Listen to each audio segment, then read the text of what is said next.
Sovetskinin sökülməsi isə burada yaşayanlar tərəfindən illərdir gözlənilən olsa da, nəhayət ki, bu proses də başladı.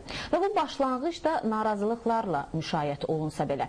Çünki bilirsiniz ki, harda pul söhbəti varsa, insan faktoru varsa, narazılıqsız keçinmək olmur. Bütün bunlar da əlaqədar qurumlar tərəfindən nəzərə alındığından Sovetskinin sökülməsi layihəsi ilə bağlı operativ mərkəz yaradılıb. Sovetskdə söküləcək yaşayış sahələrinin müəyyənləşdirilməsi və qiymətləndirilməsi ilə bağlı yaradılan komissiya bugün də sakinlərin qəbulunu davam etdirib. Cəfər Cabbarlı 12 ünvanında sakinlərlə tək-tək görüşlər keçirilir. Artıq 45 ailə ilə ilkin razılaşma əldə olunub və söküntü işlərinə gördüyünüz bu ərazilərdən başlanılacaq.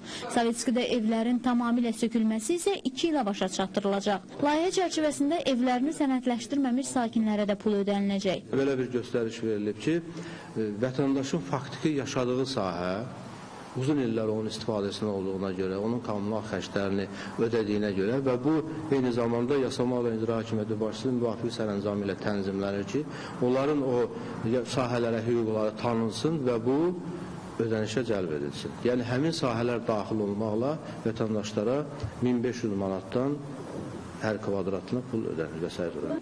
Layihə çərçivəsində əhalinin sual və şikayətlərini qəbul etmək üçün operativ mərkəz də yaradılıb. Ərazidə yaşayan istənilən şəxs gördüyünüz internet ünvanlarına daxil olub məlumat ala, məktub yaza bilər, həmçinin telefonla əlaqə saxlaya bilər.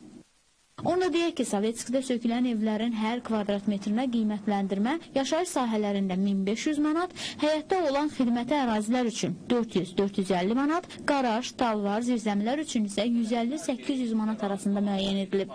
5 mərhələdə aparılacaq söküntü işlərinin ilkin mərhələsində Akademik Milli Dram Teatrından Hüseyin Cavid Parkına qədər ərazidə yerləşən 3000 ev söküləcək. Kompensasiyaya razı olanlar üçün köçmələrinə yardım məqsədi ilə əlavə 1000 manat pul və 2 ay vaxta veriləcək. Narazılar isə hüquqları çərçivəsində məhkəməyə müraciət edə bilər. Sənədləşdirmə işləri bu ayın sonuna qədər başa çatdırılacaq və mart ayından söküntü prosesinə start veriləcək.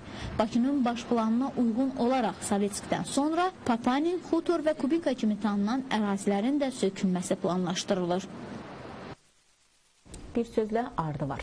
Əsas məsələ isə mərkəzdən xəbəri olmayanlarda məlumatlı oldu. İnşallah da köməyinizə gələr. Qız dalınca